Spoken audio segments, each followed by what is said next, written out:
Закондо айтылгандай жүрөм десең, чек арадан бир чыгып кирем десең, Жыргалбек бүт жолдорун айтып берет, звонить эт, сурап көр, ишенбесең. Эч ким жок мыйзамды бузуп жыргап кеткен.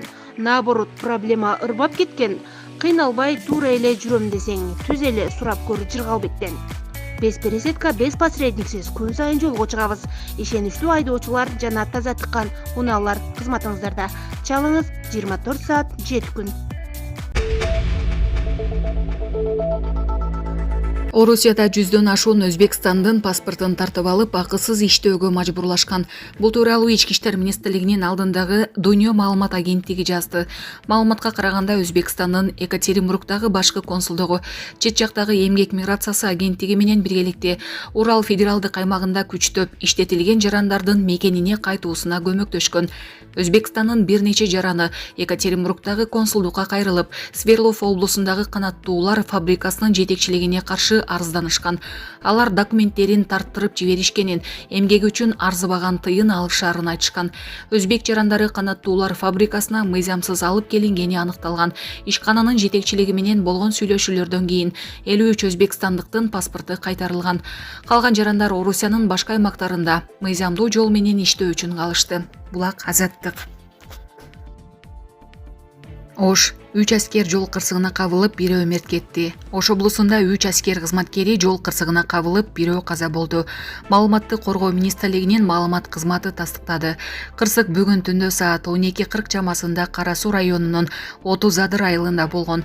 Коргоо министрлигинин аскерлери бараткан жеңил унаанын айдоочусу рулду башкара албай, Бишкек-Ош жолунда бараткан жүк ташуучу фура менен кагышкан.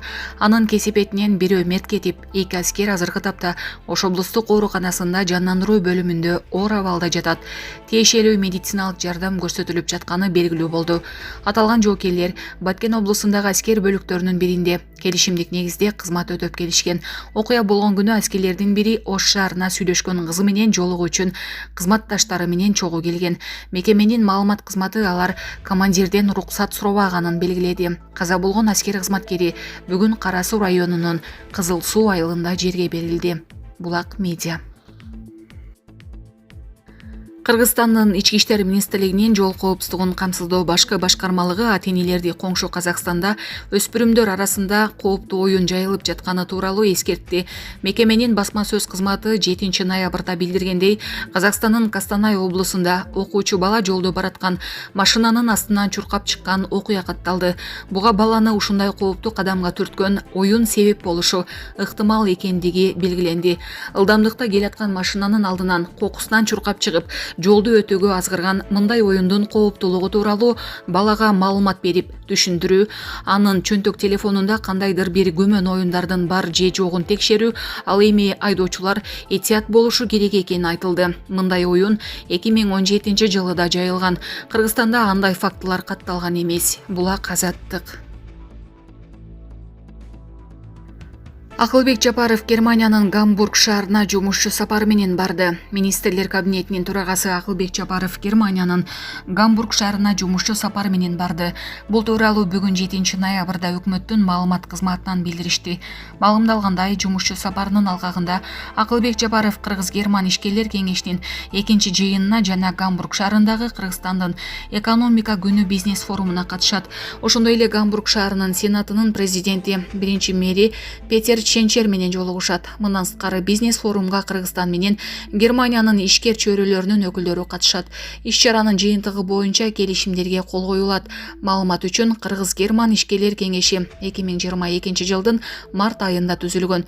Ишкерлер кеңешинин төрагалары Кыргыз тараптан министрлер кабинетинин жетекчиси Акылбек Жапаров жана Герман тараптан Кыргызстандын Гамбург шаарындагы ардактуу консулу Карл Хуго Эрнст Эллердинг саналат. Ишкерлер кеңешинин биринчи отуруму 2022 жылдын 13 июнунда Бишкек шаарында өткөн. Экинчи кеңешме ушул жылдын 8 ноябрында Гамбург шаарында өтөт.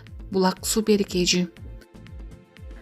Садыр Жапаров Ташкентке иш сапары менен барат. Президент Садыр Жапаров 8-9 ноябрда Ташкент шаарына экономикалык кызматташтык уюмуна мүчө мамлекеттердин башчыларынын кезектеги 16 саммитине катышуу үчүн иш сапары менен барат. Бул тууралуу өлкө башчынын маалымат кызматы кабарлады. Анда өлкөлөрдүн лидерлери уюмдун күн тартибиндеги актуалдуу маселелерди, анын ичинде региондогу мамлекеттердин социалдык, маданий, илимий техникалык өнүгүү боюнча мамилелердин ар кандай аспектилеринде өз ара пайдалуу аймактык экономикалык кызматташтыкты жана өз ара жардамдашууну түзүү аркылуу экономикалык мамилелердин дүйнөлүк системасына ырааттуу жана этаптуу интеграциялоону талкуулашат. Саммиттин ишине уюмга мүчө Азербайжан Республикасынын, Иран Ислам Республикасынын, Кыргыз Республикасынын, Тажикстан Республикасынын, Түркмөнстандын, Туркия Республикасынын, Өзбекстан Республикасынын мамлекет башчылары, ошондой эле Казакстан Республикасынын, Пакистан Ислам Республикасынын өкмөт башчылары катышат. Саммиттин алкагында бүткүл дүйнөлүк балдар күнүнө карата Борбор Азиядагы климаттын өзгөрүшү, балдар жана жаштар иш-аракеттер темасында эл аралык форум өтөт. Ага биринчи айым Айгүл Жапарова катышат. Булак Суперкейжи.